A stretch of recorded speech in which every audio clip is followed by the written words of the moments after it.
When you walk into a room, you don't just see people. You enter a world of unspoken stories, subtle signals, and hidden truths. Every person is a book, and their body language is the language they write in. The challenge is, most people never bother to read it. They focus only on words, and words can lie, but the body rarely does. Mastering the art of reading people without them saying a word is one of the most powerful skills you can ever develop. Think about it. Before someone even opens their mouth, they've already revealed so much about who they are, what they're feeling, and what they might be hiding. The way they walk into a room, the speed of their movements, whether they make eye contact or avoid it, all of these are signals. People are constantly broadcasting, but only those who are paying attention know how to tune in. When you step into any room, whether it's a business meeting, a family gathering, or a casual social setting, the first thing you should learn to observe is posture and presence. It's one of the most telling indicators of what a person feels, how confident they are, and sometimes even what they're trying to hide. Before a single word leaves their mouth, their body is already revealing their story. And if you train yourself to watch carefully, you will discover that posture is not just about how a person stands or sits, it's about how they carry themselves in the world. Think about it. Someone who walks into a room with their shoulders back, their chin slightly lifted, their chest open, and their steps steady is broadcasting confidence. They may not even speak yet, but their body is telling you, I'm comfortable here, I belong here, and I'm in control. On the other hand, someone who enters with hunched shoulders, shuffling steps, and their eyes downcast is sending the opposite message. Their posture is a shield, protecting them from judgment, rejection, or confrontation. They're essentially saying, I don't want to be noticed. I'm not secure, and I hope no one pays too much attention to me. Posture is powerful because it's deeply tied to psychology. When someone feels strong, safe, or in authority, their body naturally expands. They take up space, they open up. When they feel nervous, threatened, or inferior, their body contracts, they shrink, they close off. This is a universal truth, seen across cultures because it's rooted in human biology. From our earliest days, standing tall was a sign of dominance and survival, while curling inward was a signal of submission or self-protection. Even animals display this. A lion stands tall with its chest broad and mane flared, while a frightened animal curls in on itself to look smaller. Humans are no different. Consider the workplace. Imagine two candidates walk in for a job interview. One strides confidently, greets the interviewer with steady eye contact, sits upright, and leans slightly forward when spoken to. The other slouches into the chair, avoids too much eye contact, and keeps their arms tightly folded. Who do you think the interviewer feels more drawn to? It's not about who is more qualified on paper. It's about who projects presence. Posture communicates assurance, readiness, and trustworthiness without a single word being spoken. Even in relationships, posture reveals more than we realize. A partner who leans in, faces you directly, and keeps an open stance is showing engagement and interest. A partner who leans away, crosses their arms, or angles their body away is showing withdrawal or resistance. If you learn to pay attention to these signals, you can sense disconnection long before it turns into spoken conflict. Posture acts as an emotional thermometer, giving you a real-time reading of where someone stands emotionally. But here's the nuance that separates true observers from casual ones. Context matters. A person crossing their arms may not always be defensive. They could simply be cold. A slouched posture might not always indicate insecurity. It could mean the person is tired after a long day. That's why mastering this art means looking beyond isolated movements and observing patterns. If someone consistently walks with their head down, avoids eye contact, and keeps their arms close to their body, you're looking at a larger story of insecurity or self-protection. But if that same person suddenly straightens up when a specific person enters the room, then their posture shift tells you exactly where their confidence or interest lies. Posture doesn't just tell you about confidence or insecurity, it can also reveal hidden intentions. For example, someone who suddenly squares their shoulders toward you and plants their feet firmly is preparing for confrontation, even if their words are polite. Someone who subtly angles their body toward the exit is already thinking about leaving, even if they claim they have plenty of time. Their words may say one thing, but their posture betrays the truth. This is why posture and presence are often more accurate than words. People can rehearse what they say, they can carefully choose their sentences, but they can't fully control their body's unconscious responses. Their nervous system speaks louder than their vocabulary. If someone feels small inside, their posture will shrink, no matter how much they try to talk big. If someone feels strong and certain, their body will stand tall, even if their words are few.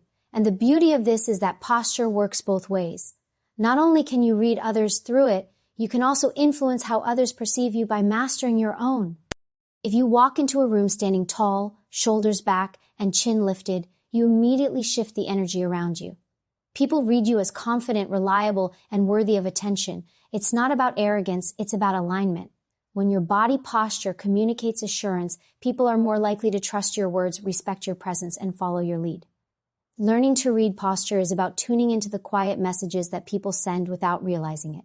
It's about observing not just the obvious, but also the subtle shifts. The way someone sits forward when interested, the way they collapse inward when discouraged, the way they subtly turn away when disinterested.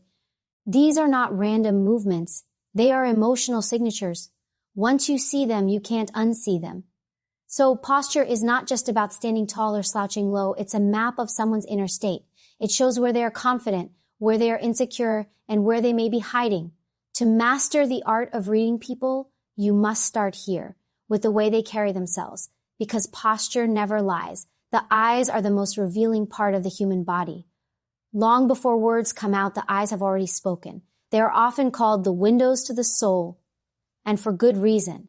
You can hide your voice behind rehearsed answers, you can mask your face with a smile, but it's incredibly difficult to control what your eyes reveal. They betray your true feelings, your fear, your attraction, your deception, your focus, before your brain even realizes it. If you want to master the art of reading people, you must learn to study their eyes because they are constantly broadcasting truths most people overlook. When someone is genuinely interested in you or in the conversation, their eyes stay steady and engaged. They don't just look at you, they lock in as if they are absorbing every detail. Their pupils may dilate, a biological response when someone is attracted or fascinated. You may notice that their eyes light up, becoming more expressive. This isn't something a person consciously decides. It's their brain and body responding to stimulation and connection.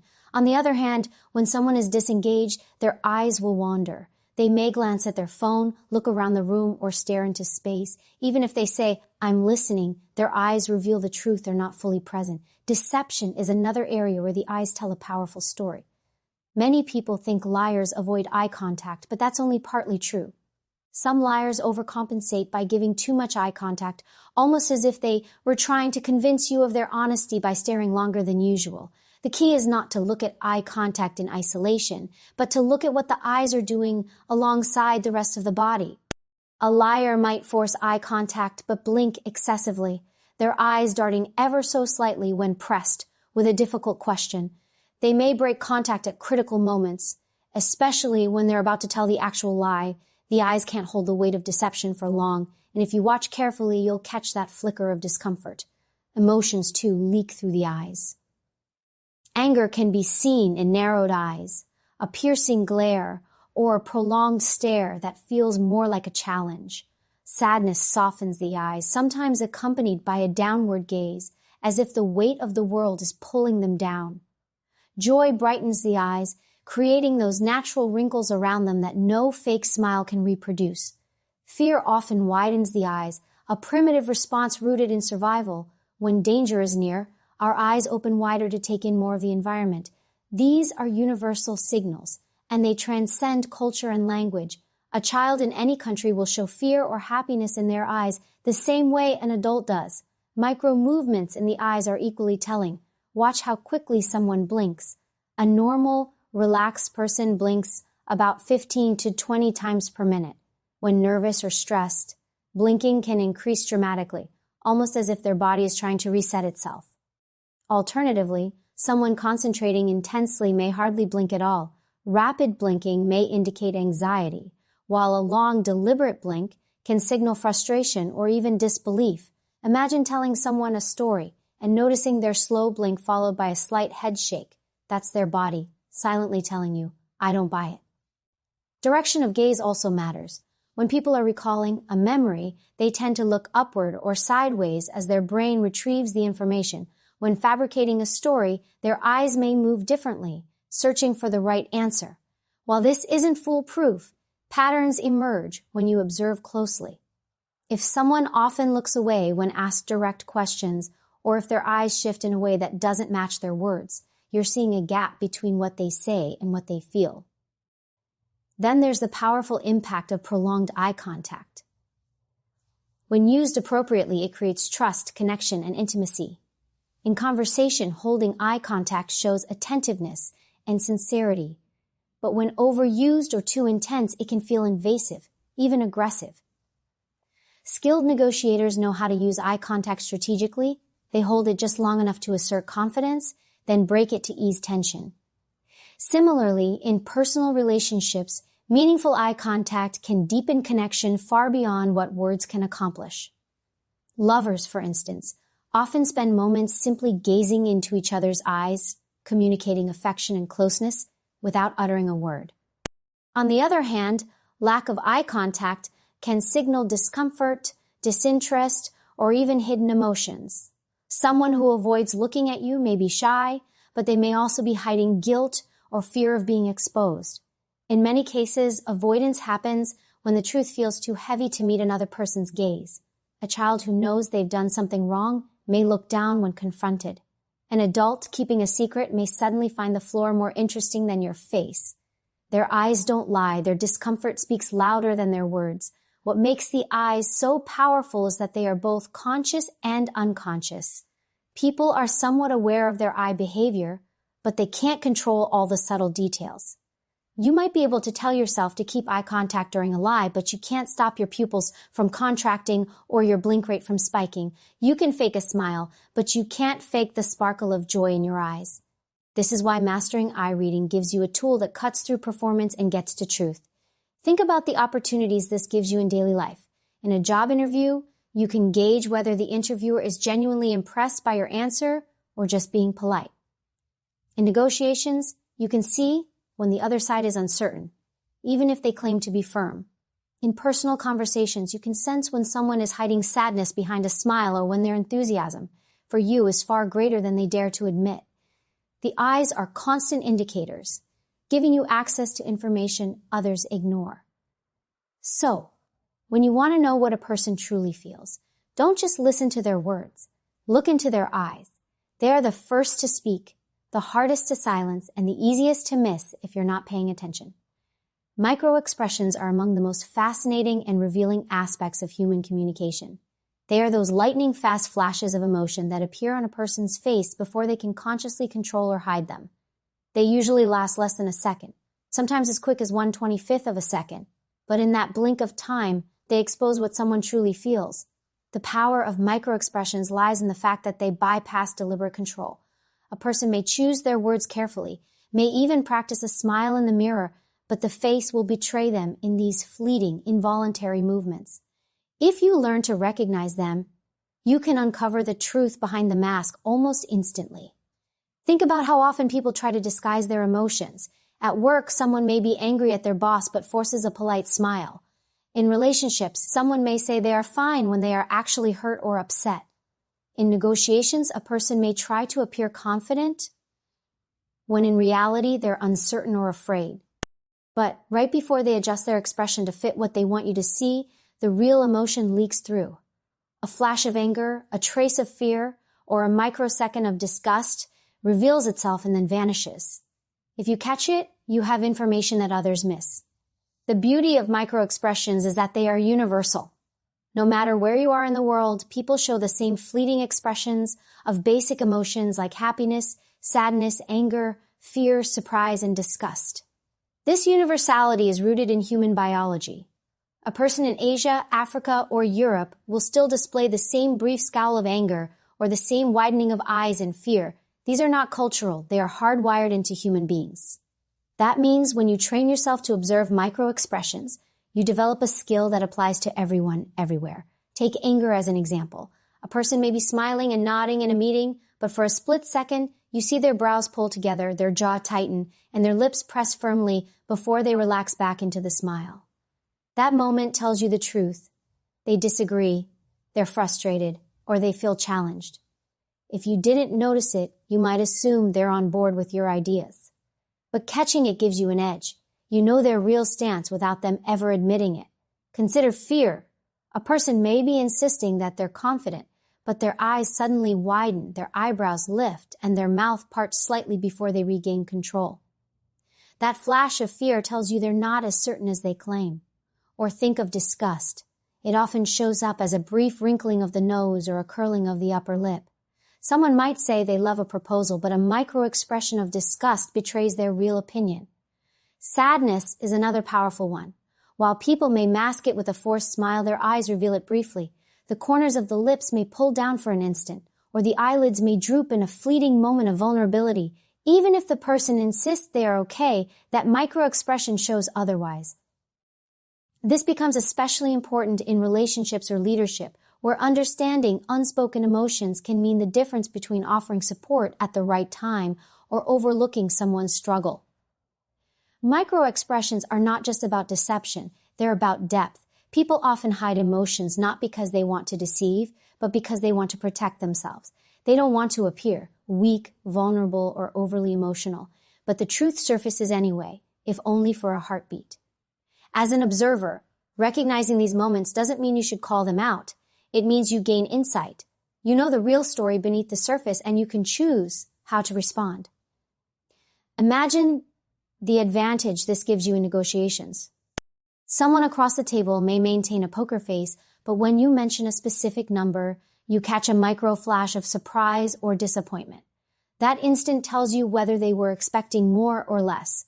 It gives you leverage. Or in a personal setting, if a friend insists they are happy with a decision but shows a split second of sadness, you know to dig deeper and offer comfort. You are not misled by the words because you've seen the unfiltered truth. Training yourself to spot micro-expressions requires attention and practice. They happen so quickly that most people overlook them entirely. You can start by slowing down when you observe others, focusing not just on the words or the overall demeanor, but on those small flashes that appear and vanish almost instantly. At first, you might miss them, but over time, your brain becomes faster at registering them. It's like tuning your eyes to a frequency that others can't hear. You begin to see emotions others are blind to, but it's important to use this awareness wisely. Reading micro-expressions is not about exposing people or calling out their hidden emotions. It's about understanding. It's about becoming more attuned to human behavior so you can respond with empathy, strategy, or protection. Sometimes the best response is to simply acknowledge silently what you've seen and adjust your approach. If you know someone is upset but hiding it, you can show patience. If you sense fear in a negotiation, you can push more carefully. If you see true happiness, you can deepen connection by reflecting it back. The power of micro-expressions is that they cut through performance. They strip away the polished words and rehearsed behaviors to give you a glimpse of the raw truth. They are brief, yes, but in those brief moments, they reveal more than paragraphs of speech. The face can be trained to smile on demand, but it can't stop the tiny flicker of what's real from breaking through. Those flickers are your clues. So, learning to read micro-expressions is like gaining a secret key to human interaction. You suddenly see what others miss. You hear the unspoken voice behind the mask. And once you develop this skill, conversations, negotiations, and relationships will never look the same to you again. Gestures are like the punctuation marks of human communication. They may seem small or insignificant, but when combined, they tell a story far richer than words alone. Every tap of the finger, every shift in movement, every fidget carries meaning. The way a person uses their hands, arms, or even their feet can reveal the emotions they are trying to manage, the thoughts they are struggling with, or the intentions they may never say out loud. To truly read people, you must train yourself to notice these subtle actions, not in isolation, but as part of a larger pattern. That's where truth hides. Consider fidgeting. On its own, tapping fingers on a table or bouncing a leg might just look like a harmless habit, but repeated fidgeting often signals nervous energy or impatience. Imagine sitting across from someone during a negotiation. They say they're confident in their offer, but their foot taps uncontrollably, or their pen spins constantly between their fingers. Their body is leaking stress and restlessness, even while their words attempt to project calm. That inconsistency between gestures and speech tells you to pay attention. Their confidence may not be as solid as they want you to believe. Touching the face is another common gesture that speaks volumes. A hand brushing the nose, rubbing the eyes, or tugging at the ear often happens when a person is anxious, uncertain, or uncomfortable. Sometimes these gestures serve as self-soothing behaviors, almost like a subconscious way of calming the body in moments of stress. For example, someone in an interview might say, "I'm very confident I can handle this role," but immediately after, they touch their face or rub the back of their neck. That gesture contradicts their words, revealing underlying doubt. Then there are protective gestures, crossing arms, clenching fists, or holding objects like bags or folders close to the chest. These aren't random, they're barriers, signals that the person feels vulnerable or defensive. In a conversation, if someone suddenly crosses their arms tightly while you are speaking, it often means they are resistant to what you just said. On the surface, they may smile and nod, but the body builds a shield. That's the story you must learn to hear. Gestures also appear in clusters, and this is where patterns become crucial. One gesture on its own may mean very little. Crossed arms could mean someone is defensive, but it could also mean they're simply cold. But when crossed arms are paired with a tight jaw, narrowed eyes, and feet angled away from you, the pattern screams resistance or disengagement. Similarly, if someone leans forward, uncrosses their arms, gestures openly with their hands, and keeps their feet pointed toward you, the pattern shows openness, interest, and connection. One gesture can be misleading, but multiple gestures aligned together create clarity. Even the smallest movements can reveal emotional states. Foot direction, for instance, is one of the most overlooked yet powerful signals. People often point their feet toward where they want to go. If someone's torso is facing you but their feet are angled toward the exit, their body is already halfway out of the conversation. They may say they're enjoying themselves, but their feet are telling you they want to leave. In contrast, when someone's feet stay planted toward you, it signals engagement and attention, even if they're not saying much. Hand movements can also reveal authenticity. When someone speaks with natural, open hand gestures that align with their words, it often indicates honesty and confidence. Their body and voice are working together in harmony. But when gestures seem forced, exaggerated, or disconnected from speech, it may signal discomfort or deception. For example, a person insisting, "I'm telling you the truth," while shaking their head no unconsciously is creating a mismatch. The body is betraying the words. Context, of course, matters deeply. A person drumming their fingers may not always be anxious. They might simply be bored. A clenched jaw may not mean anger. It could just mean concentration. That's why it's critical to observe baseline behavior. Notice how a person acts when they are calm and relaxed. Then watch for deviations from that baseline. It's in those sudden shifts, the new gestures, the unusual patterns that the truth appears. If a normally relaxed person suddenly starts wringing their hands during a conversation, that change is your clue that something has shifted emotionally. Gestures also reveal timing. Watch when they occur. If someone touches their face right after answering a difficult question, it often signals doubt or discomfort specifically tied to that answer. If someone clasps their hands tightly during a tense moment in a meeting, it's not random. It's linked to the emotion of the moment. The timing of a gesture is just as important as the gesture itself. But perhaps the most important insight about gestures is this. They rarely lie when observed in clusters. Words can be rehearsed. Smiles can be forced. But when you see multiple gestures forming a consistent pattern, you uncover the hidden layer of communication. You begin to see not just what people want you to believe, but what they truly feel. Imagine applying this skill in daily life. In a conversation with a friend, you notice they say they're fine, but their arms are crossed, their shoulders are hunched, and their feet point toward the door. That pattern tells you they're not really fine. They're withdrawing.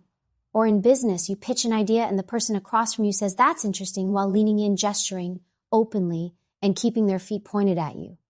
That pattern tells you they're genuinely engaged.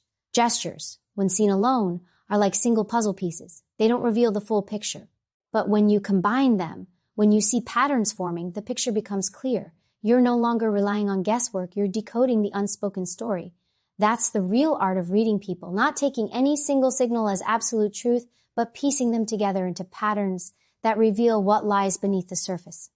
At the end of the day, the ability to read people without them saying a single word is not about manipulation or trying to gain an unfair advantage. It's about awareness. It's about stepping into a room and seeing what most people miss.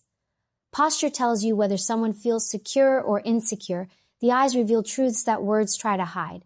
Micro-expressions give you raw, unfiltered glimpses of emotion, and gestures when read in patterns expose the real story behind the facade. When you put all of this together, you begin to see the world with clarity. Most people listen only to what's spoken, but words can deceive. The body, however, rarely lies. It constantly whispers truths in movement, in glances, in flashes of expression that vanish in an instant.